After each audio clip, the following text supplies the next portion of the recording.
Kasako Media, tunaangazia maisha, tunaandika kesho. Karibu Kasako Media.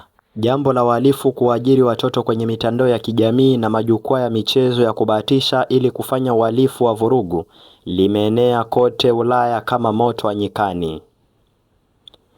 Europol iliwakamata washtakiwa 280 wanaohusishwa na kuwaajiri watoto na kuwatambua watu wengine 1400 wanaohusika katika aina hizi za mitandao, iwe kama waajiri au kama waasiriwa. Takwimu hizi ni matokeo ya kwanza kikosi cha kazi cha Europol kilichoanzishwa mwaka jana, Uholanzi na nchi zingine 10 zinazoshirikiana ili kudhibiti vurugu kama huduma, wahalifu wakiwalipa watoto kufanya kazi zao chafu, ikiwa ni pamoja na vitisho, kupanda vilipuzi, kushambulia na hata mauaji.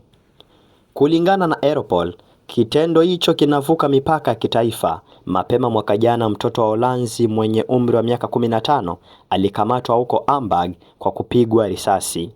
Washukiwa watatu kutoka Sweden walikamatwa kwa kupiga risasi huko Oosterhout, ambapo wanaume watatu waliuawa.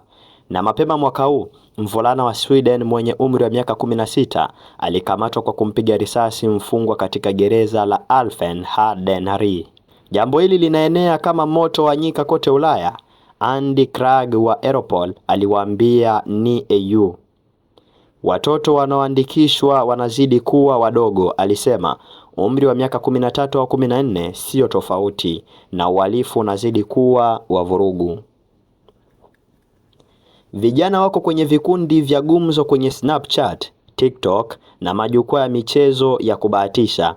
Waajiri hawa wako kwenye vikundi hivyo na huchapisha matangazo kwa lugha ya kuvutia ili mvulana afikirie, kwa senti chache ningeweza kufanya hivi, Krag alisema. Mwaka jana, kikosi kazi cha Europol kilitambua akaunti 14,000 ambapo matangazo kama hayo yalichapishwa. Kulingana na wachunguzi, mitandao hii yote kwa ujumla ina muundo sawa. Mteja ndiye anayeongoza katika mnyororo. Wanawasiliana na mhudumu wa kuajiri ambaye kisha watafuta wahalifu wachanga. Mara tu wampatapo mtoto, mratibu huja, mrekebishaji, Krag alisema. Basi kwa kupata habari zaidi, jiunge na Kasako Media.